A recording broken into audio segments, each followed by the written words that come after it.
My director demanded I falsify sales reports to hit his bonus, then corporate audit arrived right on schedule. I worked as a regional manager in medical equipment sales. My direct superior, Gary, the sales director, was a notorious snake. He had inflated our regional quotas to unrealistic levels, mainly so he could look good to the VP and secure massive quarterly bonuses. By Q4, we were miles behind, and Gary was panicking because his expected $75,000 bonus was contingent on hitting the regional target exactly. Gary called me into his office, closing the door and dimming the lights, trying to make the conversation feel conspiratorial. He didn't ask me to push harder, he demanded I cook the books. Specifically, he wanted me to enter approximately $2 million in pre-orders from smaller clinics that were, in reality, merely discussing future purchases. He instructed me to classify them as confirmed sales with guaranteed funding, promising to fix the mess in Q1 when the actual sales materialized. I politely refused. Falsifying financial records is a felony, and I wasn't risking my career or freedom for his bonus. Gary immediately escalated, threatening my job security. He said if the region missed the target, heads would roll, starting with mine, and made it clear that helping him was the only way I would survive the end-of-year review.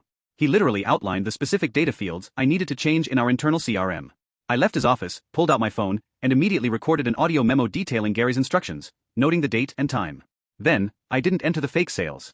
Instead, I sent an encrypted, anonymous email to our corporate internal audit department's dedicated compliance hotline, mentioning Gary's recent unusual pressure and requesting an unscheduled review of regional Q4 projections before year-end closing.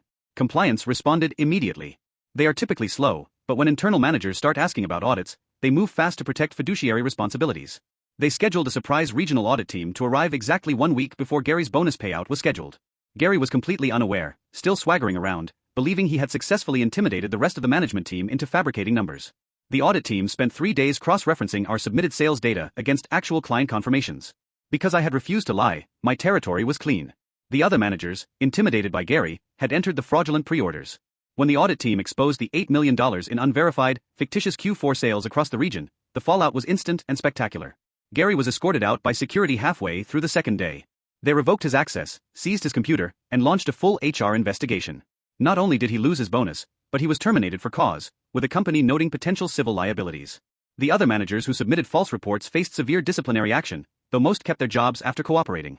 I, on the other hand, was quietly promoted 3 months later, praised for my integrity, and given Gary's old territory to clean up.